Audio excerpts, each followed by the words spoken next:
2 தினங்களுக்கு முன்பு திருநெல்வேலி மாவட்டத்தில் நாங்குநேரி சட்டமன்ற தொகுதிக்குட்பட்ட பகுதியில்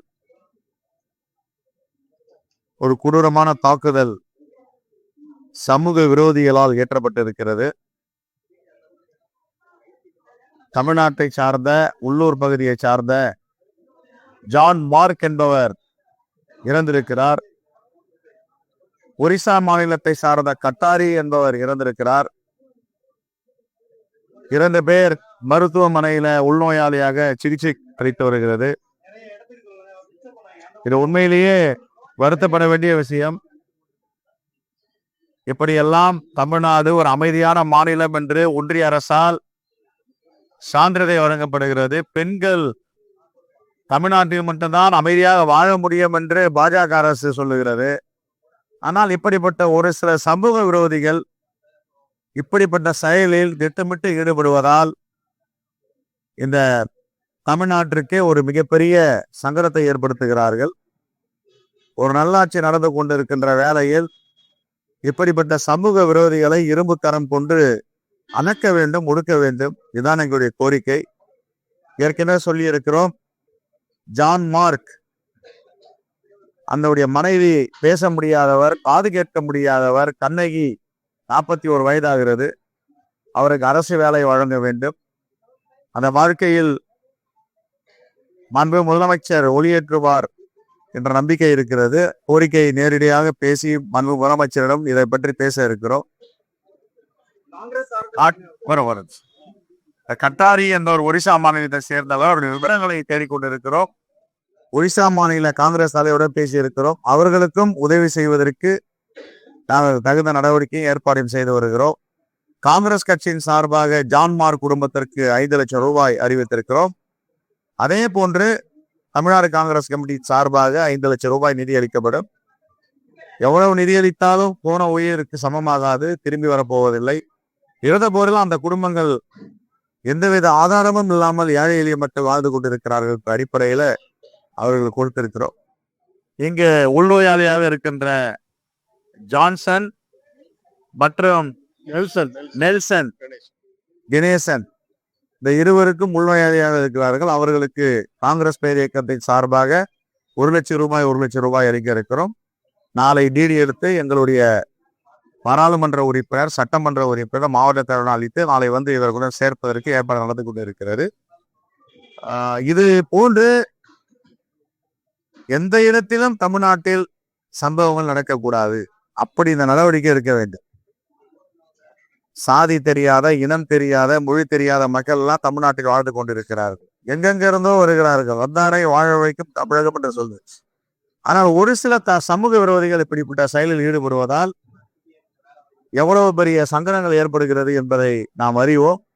ஆகவே காவல்துறை இப்படிப்பட்ட சக்திகளை அடையாளம் கண்டு இரும்பு கரம் கொண்டு அடக்க வேண்டும். எந்தவித சலுகையும் எந்தவித முகாந்திரமும் இல்லாமல் அவர்களை விட்டுவிடக் கூடாது என்பதுதான் எங்களுடைய கோரிக்கை.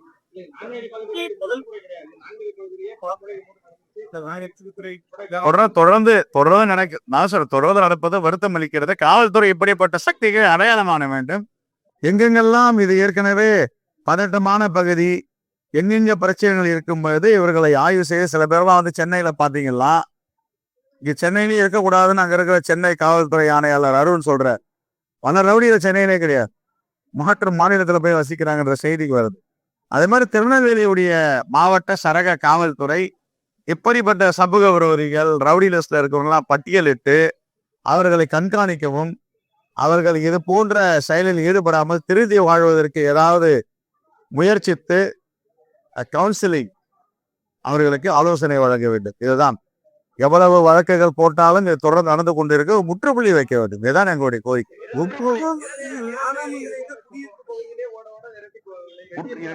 முற்றுப்புள்ளி வைப்பதற்கு என்னென்ன நடவடிக்கை இருக்க வேண்டும்? இப்ப பாத்தீங்கன்னா எல்லாமே வந்து சயின்டிபிக் இன்வெஸ்டிகேஷன் நம்ம சொல்றோம். ஹியூமன் ரைட்ஸ் எல்லாமே என்ன சயின்டிபிக் இன்வெஸ்டிகேஷன் இருந்தாலும் இன்னைக்கு ஸ்காட்லாந்துல போய் நம்முடைய காவல்துறை பயிற்சி எடுத்துட்டு வராங்க.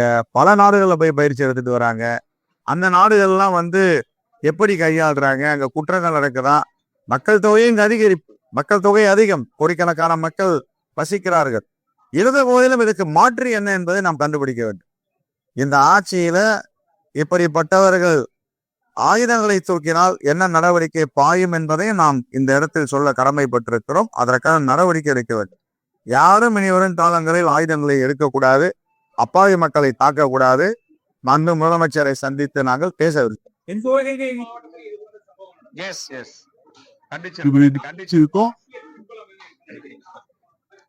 இதுல யாராவது அரசியல் பின்புலம் இருந்தா அரசியல்வாதிகள் அம்பலப்பட்டு போயிடுவார். இது எதுக்கு பின்புலம்? இது ஒரு சமூக உரிமையை போய் எதுக்காக நம்ம வந்து ஆதரிக்கணும்? இப்போ அது மாதிரி ஏதாவது அரசியல் பின்புலம் இருந்தா மாண்பு முதலமைச்சர் தூக்கி எறிய வர்றது யாரா இருந்தாலும் சரி, அதெல்லாம் நம்பிக்கை இருக்கு. அது யார் தவறு செஞ்சிருந்தாலும் சாதிய ரீதியாக மத ரீதியாக காரணம் ஈடுபட்டிருந்தா தயவு தட்சணை இல்லாமல் தூக்கி எறிவார். அதுல மாற்று கருத்தே கிடையாது. கடந்த 60 நாள்ல தென் மாவட்டங்கள்ல திருநெல்வேலி, தூத்துக்குடி, தென்காசியில 30 கொலைகள் நடக்கு. பல்வேறு காரணங்கள் இருந்தாலும் தொடர்ந்து இந்த பகுதி தென் மாவட்டங்கள்னாலே ஒரு பதட்டத்திலே இருக்குது. காங்கிரஸ் தலைவரா நீங்க முதல்வர் சந்திக்கும் போது என்ன சொல்லுவோம்? இல்ல சரி, வெளிநாடுகள்ல நம்ம மக்கள் போய் படிக்கிறாங்க, கற்றறிவு பெற்ற மாநிலமா இருக்கு. இன்னும் நம்ம மூதாதையர்கள் காலத்துல 50 ஆண்டுகளுக்கு முன்பு பகமை இருந்தது, காழ்ப்புணர்வு இருந்தது, ஏற்றத்தாழ்வு இருந்ததுன்னா இது ஐயோ தரம் தாழ்ந்து போவதோ வேறு யாரும் கிடையாது. யார் இதை செய்யறாங்களோ அவர்களும் அவர்களுடைய பகுதியும் அவருடைய குடும்பத்தை சார்ந்தவர்கள் தான். ஒரு தாய் தந்தை ஒரு மகனை பெற்றெடுக்கிறார்கள் என்றால் என்னுடைய மகன் தலை நிமிர்ந்து வாழ்வான். அவன் சமூக விரோதி அப்படின்னு சொன்னா, அப்பாவி மக்களை வெட்டுகிறான்னு சொன்னா எவ்வளவு பெரிய அந்த தாய் தந்தைக்கு தலைகுனிவு. அந்த தாய் தந்தை எந்த முகத்தை வச்சுட்டு அங்க நடமாட முடியும்? ஒரு குடிமகனும் தாய் தந்தைக்கு சிறப்பு சேர்க்க வேண்டும், மண்ணுக்கு சிறப்பு சேர்க்க வேண்டாம். அந்த அநாகரிகமான சமூக விரோத செயலில், சட்டத்துக்கு விரோத செயலில் ஈடுபடக்கூடாது. இதுதான் என்னுடைய வேண்டுகோள். ஐபிசி சிஆர்பிசில என்ன இருக்கோ அந்த தண்டனை தான் வாங்கி தர முடியும் காவல்துறை, நீதிபதி. நான் என்ன சொல்றேன்னா இதை கண்காணிக்கணும். ஒருத்தன் கத்திய தூக்கணும்னா இப்ப நீங்க சொல்றீங்க 3-4 சம்பவம் நடந்திருக்கு. இதை கண்காணிக்கணும். ஒரு சம்பவத்துல கண்காணிச்சு இதை தடை செய்யணும். அதுக்கு மாற்று நடவடிக்கை இருக்கு. நம்ம காவல்துறை தமிழ்நாட்டை பொறுத்த வரைக்கும் திறமையானவர்கள் தான். அது எந்த ஆட்சியில யாரும் அவங்களை கையெல்லாம் கட்டி போடல. எப்படி நடக்கணும் அப்படி நடக்கணும். சில பேர்லாம் வந்து ராஜினாமா பண்ணிட்டே போயிடுற காலங்கள்லாம் உண்டு. அதனால நான் என்ன சொல்றேன்னா திருநெல்வேலி காவல்துறை இன்னும் அவங்க யூனிட், ஃபெசிலிட்டிஸ், டெக்னாலஜி எல்லாம் இம்ப்ரூவ் பண்ணி இப்படிப்பட்ட செயல்கள் எங்கும் நடக்கக்கூடாது, கண்காணிக்கணும். இந்த கிராமத்துல பதட்டம் இருக்கா, ஒருத்தர் 9 பேர் 10 பேர் குடிச்சிட்டு 3 வண்டியில வரானா, எங்க வரான், லோக்கல் ஸ்டேஷனும் அலர்ட்டாரு. இன்னும் சொல்ல போனா அந்தந்த local station officer, inspector fix பண்ணணும். உன்னுடைய எல்லையில் கொலைகள் நடந்தாலோ தவறுனாலும் நீதான் ரெஸ்பான்சிபிலிட்டி.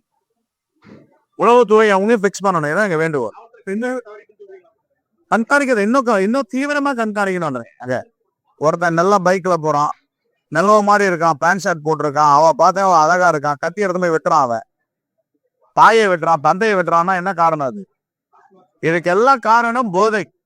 இந்த போதை எங்க இருந்து வருது? தமிழ்நாட்டில் உற்பத்தி ஆகிற போதையாது. கான்வாய் ஏர்போர்ட்ல இருந்து, குஜராத்ல இருந்து கிருஷ்ணாபட்டினம் வந்து உங்களுக்கு தெரியும். முந்த்ரா ஏர்போர்ட் எங்க இருக்கு? குஜராத்ல இருக்கு. கான்வாய் ஏர்போர்ட் எங்க இருக்கு? குஜராத்ல இருக்கு. எல்லா வெளிநாட்டு போதை பொருளும் அதானியுடைய துறைமுகத்துல இறங்குது. கட்டுரையில அங்க அனுமதிக்கிறது இல்ல. ஏங்க அது யாருடைய மாநிலம்? யாருடைய மாநிலம்? அது பிரதமருடைய மாநிலம். பிரதமருடைய மாநிலம் பாஜக ஆட்சி. அங்கிருந்து என்ன பண்றாங்க, நீங்க தமிழ்நாட்டை போய் சீரகைங்க, ஆந்திரா போய் சீரகைங்கன்னு அனுப்பிச்சு விடுறாங்க. கிருஷ்ணாபட்டினத்து தமிழ்நாட்டுக்கு வருது. இதை யாரு கண்காணிக்கணும்? மத்திய உளவுத்துறை கண்காணிக்கணும். மத்திய உளவுத்துறை வேற மாநிலத்திலிருந்து இங்க விட்டுட்டு போதை கலாச்சாரம் விட்டுதான் பாஜக தான் பிக்ஸ் பண்ணுங்க. பாஜகவும் பிரதமரியே ஒரு துக்கமான நிகழ்ச்சிக்கு வந்திருக்கோம். இங்க அரசியல் வேண்டாம்.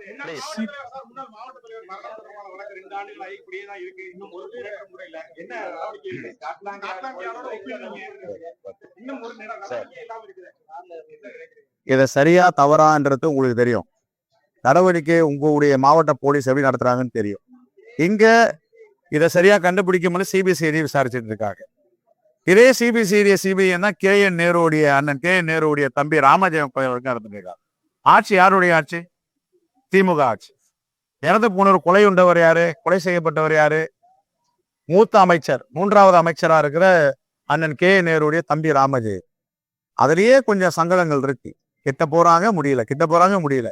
அதுக்காக யாரையும் அப்பாவி பிக்ஸ் பண்ண முடியாதுல்ல. அதான் சயின்டிபிக் இன்வெஸ்டிகேஷன் பண்ணிட்டு இருக்காங்க. அது சில நேரங்கள்ல சொல்ல முடியாது. சில இடத்துல நெருங்குறாங்க. அங்க துப்பு சரியான தகவல் இல்லை. அதனால கரெக்ட். நம்ம காவல்துறை வேற ஆளுங்கட்சியில இருக்கிற உள்ள போடுறாங்க. நான்கு பொருளுக்கு ஃப்ரீ ஹேண்ட் கொடுத்துருக்காரு காவல்துறைக்கு. எத்தனை திமுக ஒன்றிய செயலாளர்கள் உள்ள பிடிச்சு போட்டிருக்காங்க உங்களுக்கு தெரியல. அதனால நான் என்ன பொறுத்த வரைக்கும் மாண்பு முதலமைச்சர் மிகவும் நேர்மையாக தெளிவாக இருக்கிறார். அதுல இந்த இவர் தவறு செய்யறாரு அவர் தவறு செய்யறான்றதெல்லாம் அவரெல்லாம் பாகுபாடெல்லாம்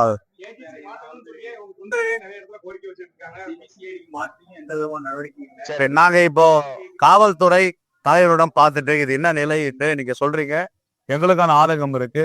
முடிஞ்சால் நாங்க இந்த வழக்கை இப்ப என்ன பிரச்சனைன்னா சிபிஐக்கு கொண்டு போலாம். சிபிஐல என்ன பண்றாங்க? இப்ப கரூர் சம்பவம் சிபிஐ கொண்டு போனாங்க. என்ன நடந்தது சொல்லுங்க? என்ன நடந்தது சொல்லுங்க? என்ன அரசியல் இருக்காது பின்னாடி? கிடப்பில இருந்தா பரவாயில்ல, நீ இதை சொல்றத செய்யலன்னா அது வேற மாதிரி நாங்க நடத்துவோன்றாங்க. எத்தனை சிபிஐ வழக்குகள்லாம் எந்த நிலையில இருக்குன்னு தெரியும். அதனால நம்ம காவல்துறை அதிகாரிகள் நம்பிக்கை இருக்கு. பாகுபாடு இருக்கு, உங்க மாவட்ட தலைவரை விசாரிக்கல அப்படின்னு சொன்னா அதுக்கு ஒரு எடுத்துக்காட்டு முன் உதாரணம் அண்ணன் ராமஜெயனுடைய கொலைகள். அதுவே எத்தனை 10 வருஷம் ஆகி போச்சு. துப்பு கிடைக்கிறது கிட்ட போறாங்க இல்ல. அதுக்காக நீங்க ஜெயக்குமாருக்கு ஒரு நீதி, எங்க மாவட்ட தலைவர் மூத்த அமைச்சர் 3வது இடத்துல இருக்கிற அண்ணன் கே நேருடைய தம்பி ராமஜெயது ஒரு நீதினு சொல்ல முடியாது. சமமான பார்வையில் விசாரிக்கிறாங்க. உண்மையான குற்றவாளியை பிக்ஸ் பண்ணணும். சபா நம்ம அதுக்கு பேசினாமா பேசிட்டு இருக்காங்க.